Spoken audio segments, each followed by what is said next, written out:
Chicago, década de 1920. La ciudad respira humo, jazz y peligro.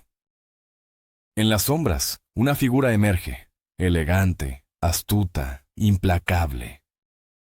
Alphonse Gabriel Capone, para algunos, simplemente Al Capone. El rostro de una era, el mito fundado sobre sangre y ambición. Para unos, un benefactor. Para otros, la personificación del mal. Esta es la historia de cómo un joven de Brooklyn se convirtió en el rey del crimen, y de cómo su caída fue tan implacable como su ascenso. Al Capone nació en 1899, en el seno de una familia de inmigrantes italianos de clase trabajadora, en Brooklyn. Desde pequeño, demostró ser tanto carismático como explosivo. Una inteligencia vivaz, pero una mecha corta. A los 14 años, un altercado violento con una maestra lo llevó a dejar la escuela. Las calles de Brooklyn se convirtieron en su aula principal, y pronto se unió a bandas juveniles, aprendiendo los códigos de la calle y del crimen. Un apodo lo marcó de por vida: Scarface. La cicatriz fue el recuerdo de una noche de bar, cuando insultó a una joven y su hermano le cortó la cara con una navaja. Capone siempre odió ese apodo. Para él, era un golpe a su orgullo. Pero el mundo, implacable, lo recordaría así.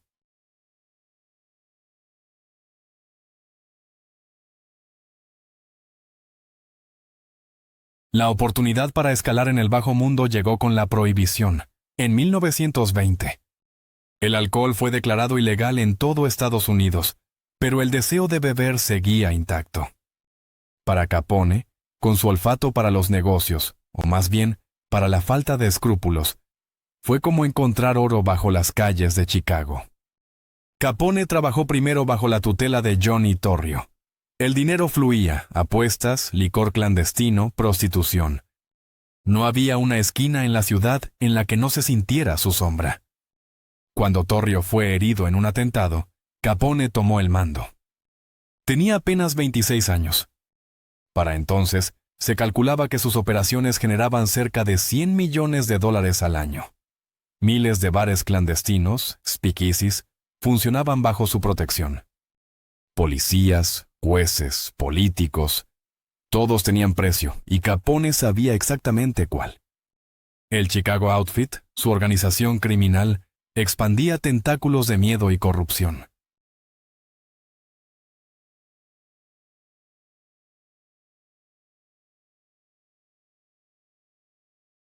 Pero el poder tiene su precio.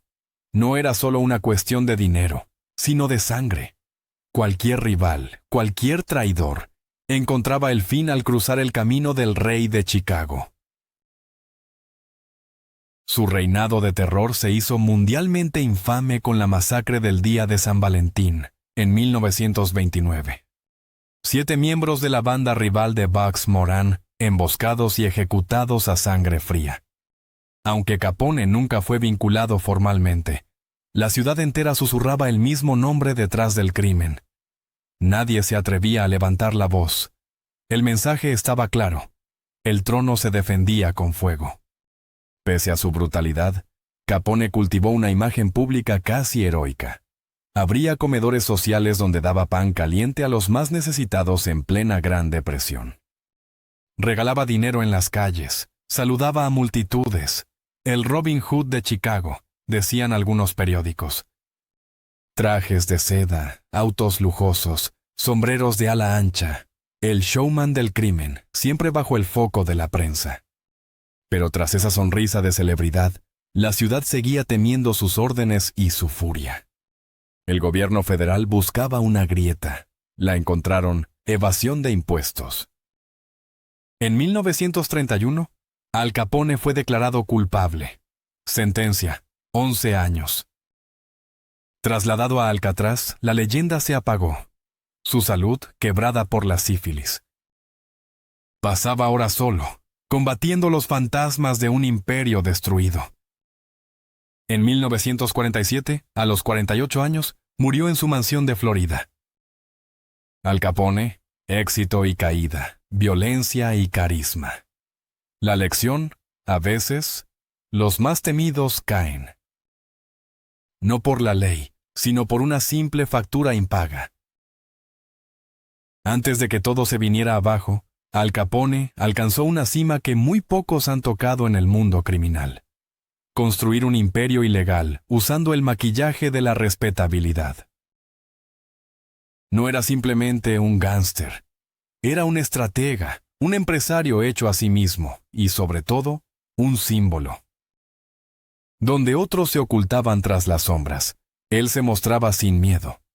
Controló Chicago, y durante la ley seca, cada botella cruzaba por su organización. Su capacidad para controlar la narrativa y manipular la prensa lo hizo la cara visible de un submundo que solía mantenerse oculto. Reporteros, fotógrafos y el público común sabían quién era. Su rostro salía en portadas.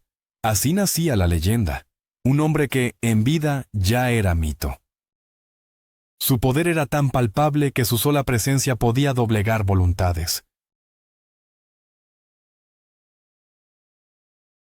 Durante los años de la ley seca, tejió una red tan impenetrable que el negocio ilegal del alcohol no se movía sin que él lo supiera, sin que él cobrara su parte. Cada botella cruzaba por las manos de su organización. A pesar de todo el fuego y el plomo, Capone no era solo violencia. Para muchos, era también un benefactor. Durante los peores años de la Gran Depresión, su organización repartía miles de raciones de comida. Era temido, sí, pero también admirado por quienes recibían ayuda cuando nadie más la daba. Pero ni siquiera Capone era intocable.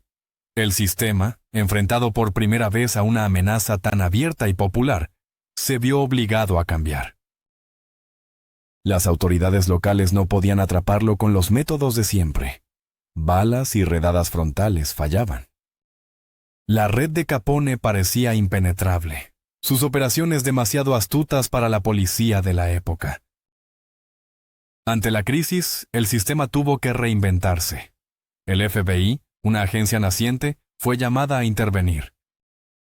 Aprendiendo nuevas formas de investigación, buscarían una grieta en su imperio, algo más allá de las balas y las redadas.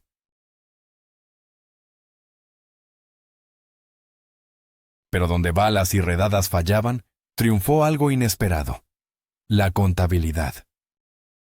Fue el Departamento de Impuestos, casi en la sombra, el que asumió el rol principal en la caída del capo. Una simple hoja, números mal ajustados, fue la grieta por donde se filtró la ley. ¿Quién hubiera imaginado que el hombre más temido de Chicago sucumbiría a los cálculos de un contador? Capone cambió para siempre la manera de combatir el crimen. Desde entonces, la persecución a los grandes delincuentes ya no sería igual. Cuando Capone desapareció del mundo, su historia no terminó. Al contrario, se multiplicó. Tras los barrotes, su imagen trascendió las calles de Chicago. Se convirtió en un ícono cultural. Su vida inspiró películas como Scarface, The Untouchables y El Padrino. La figura del mafioso clásico, elegante y brutal, nació en torno a su nombre. Su estilo, su manera de desafiar al sistema, su carisma y violencia marcaron toda una generación. Incluso hoy, en libros, videojuegos, tatuajes y pósters, su rostro sigue presente. El efecto Capone, una ola eterna que llega hasta nuestros días, redefiniendo cómo vemos la ambición, el crimen y el poder. Al final, queda la sombra. Capone murió hace más de 75 años, pero aún camina invisible entre los edificios viejos y las avenidas de Chicago. Su legado es advertencia, es leyenda, es cicatriz en la memoria de América. El hombre desapareció, pero el mito nunca se fue.